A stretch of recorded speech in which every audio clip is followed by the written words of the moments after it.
Hai, dalam video kali ini pula saya nak tunjuk bagaimana menyelesaikan persamaan linear dengan kaedah metrik. Okey, caranya mudah sahaja. Kita boleh kira menggunakan kalkulator sebab kalkulator kita ini ada fungsi metrik. Okey, kita ada fungsi metrik di sini. Kita tekan 4 untuk fungsi metrik tersebut. Sebelum kita tekan kalkulator, kita kena susun dulu persamaan linear ini dalam bentuk. Okey, kita tengok contoh yang satu lagi ni lah. Nak bagi faham lagi sikit. Mula-mula kita buat apa? Kita susun dulu. Okey, kita susun dulu dalam bentuk metrik. 4, -3, 1, 9. 4, -3. Okey, P ni 1. Ni 9.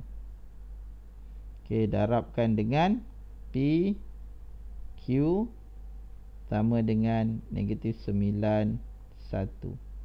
Jadi kita tahu bahawa ia ini adalah metrik A, ia ini adalah metrik B. Kita tahu PQ sama dengan metrik songsang A darabkan dengan B.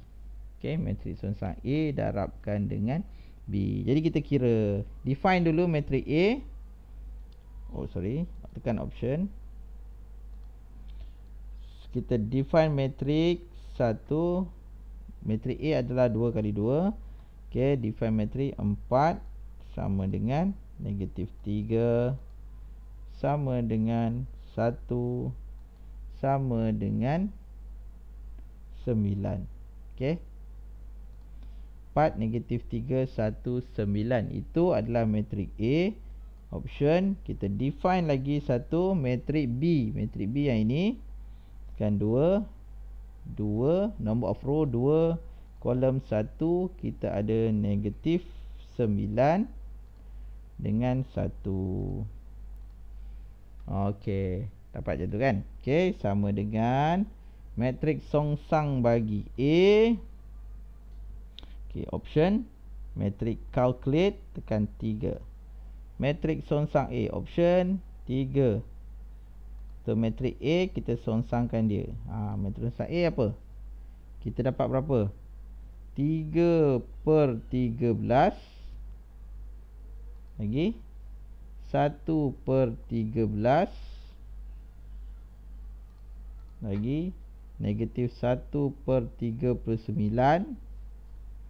Sebelahnya kita ada 4/39 darabkan dengan metrik B, -9 1.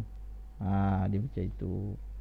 Jadi jawapannya sebenarnya kita boleh dapat PQ itu secara terus.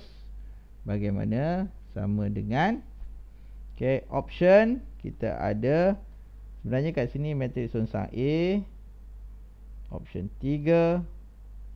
Metrik songsang A kita darabkan dengan tekan option metrik B 4.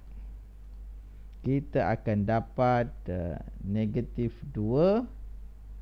Bawah tu adalah 1/3. Oleh sebab itu P sama dengan -2, Q sama dengan 1/3. Mudah sahaja. Okey, mudah saja apabila kita boleh menggunakan kalkulator itu. Kalau kita nak tambah kat sini, katakan kita nak ada step yang tengah ni. Kat tengah ni kita nak tambah lagi satu step. Okey, tengah ni kita nak tambah satu lagi step, di mana 1/AD tolak BC itu. Kita nak tentukan yang ini. Masih juga boleh dengan cara kita tekan option. Okey, tadi kita dah tengok dia punya penentu dia, tekan tanda bawah. Kita tekan 2 untuk menentukan penentunya. Okey, kita nak tentukan penentu bagi metrik A, tekan 3. Okey, penentu metrik A 39. Jadi kita boleh letak dekat sini 1/39 darabkan dengan DA tolak B tolak C tersebut. tersebut. Boleh juga kita tambah dia sebagai jalan kerja kita untuk dapat markah. Okey, kalau bahagian A untuk soalan objektif, kita terus je tekan kalkulator dengan menggunakan kaedah